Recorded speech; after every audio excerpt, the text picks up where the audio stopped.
Stay away from negative people. Alam nyo, ang isang naging secret ko ay umiwas ako sa mga negatibong tao.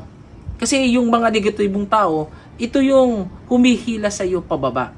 Ang lagi nilang nakikita kung gaano kabigat yung problema.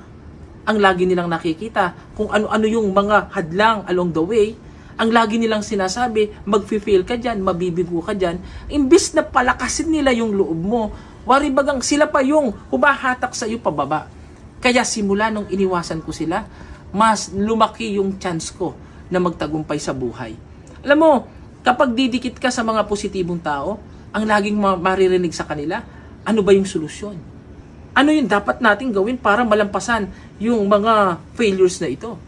Ano yung dapat nating gawin para maging successful itong ginagawa natin? Kabaligtaran sila ng mga negatibong tao.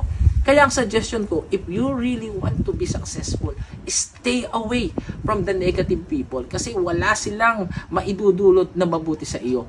Meron ka na bang nakita na negatibong tao nagtagumpay? Wala. Karamihan ng nagtatagumpay, sila yung may positibong pananaw sa buhay. Kaya if you want to be successful, ang suggestion ko, stay away from the negative people at mag-join ka sa lahat ng positibong tao.